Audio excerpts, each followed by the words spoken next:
ഇതാണ് എൻ്റെ ഇപ്പോഴത്തെ ഓഫീസ്. ഞങ്ങൾ പുതിയ ഓഫീസിലേക്ക് മാറുകയാണ്. ആ ഓഫീസാണ് ഈ കാണുന്നത്. ആ ചുറ്റുപാടൊക്കെ ഞാൻ ഫാമിലിയായിട്ട് ചുമ്മാ ഒന്ന് കറങ്ങാൻ പോയപ്പോഴാണ് അടിപൊളി വൈബുള്ള ഏരിയ ആണെന്ന് മനസ്സിലായി. ഇത് വേൾഡ് കപ്പിന് ഓപ്പൺ ആക്കാൻ വേണ്ടി വെച്ചതായിരുന്നു. ടൂർണമെന്റിന്റെ താഴെ ഇതിനകത്തോണ്ട് ഇത് വേൾഡ് കപ്പിന് ഓപ്പൺ ആക്കാൻ പറ്റിയിട്ടുണ്ടായിരുന്നില്ല. ഇവിടെ കാണാൻ നല്ല ഭംഗിയുണ്ട്. ഒരുപാട് പുതിയ ഷോപ്പുകൾ വന്നിട്ടുണ്ട്. ഇവിടെ BYDന്റെ ഇലക്ട്രിക് കാർ ഷോപ്പ് ഉണ്ട്, കുലൂത്ത് ഫാർമസി ഉണ്ട്, അങ്ങനെ ഒരുപാട് ഷോപ്പും ഫുഡ് കോർട്ട് ഉണ്ട്. ഒരുപാട് ഫുഡിന്റെ സെക്ഷൻ തന്നെ ഉണ്ട്.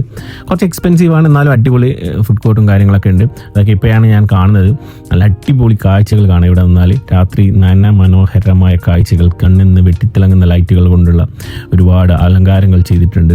ലൈറ്റുകൾക്ക് നടുവിലൂടെ ഞങ്ങൾ ഇതാ ഈ ബിൽഡിങ്ങിനുള്ളിലേക്ക് കയറി. അതാ അവിടെ സൈഡിൽ ഒരു വെള്ളച്ചാട്ടവും ഫ്ലവറിന്റെ ഷോപ്പും കാര്യങ്ങളൊക്കെ ഉണ്ട്. അതിലൂടെ ഞങ്ങൾ മന്നം മുകളിലേക്ക് എത്തി. ഫസ്റ്റ് ഫ്ലോറിലായിരുന്നു ഇത്. ഇവിടെ നിന്നും കാണുന്ന കാഴ്ച അപ്പാ മോനെ ഒന്നും പറയണ്ട. ഒരുപാട് നല്ല അടിപൊളി വെറൈറ്റി ഫുഡ് കൗണ്ടേഴ്സ് എല്ലാം ഉണ്ടായിരുന്നു. ഇവിടെ നിന്ന് ആ ദോഹ വെസ്റ്റ് ബേ മൊത്തം നമുക്ക് കാണാൻ പറ്റും.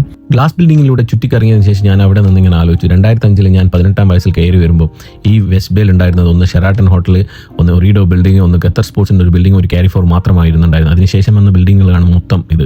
പണ്ട് ഇവിടെ മൊത്തത്തിൽ റൗണ്ട് ഓപ്പ് ആയിരുന്നു. ഇപ്പോൾ ഒരു അന്നേരം ചെറിയ റോഡൊക്കെ ആയിരുന്നു. ഇപ്പോൾ റോഡൊക്കെ മാറി, റൗണ്ട് ഓപ്പോട്ടൊക്കെ മാറി, സിഗ്നലായി, ഭയങ്കര വികസനങ്ങൾ വന്നു. അതൊന്നും പറഞ്ഞാൽ 2K കിഡ്സ് മനസ്സിലാവില്ല.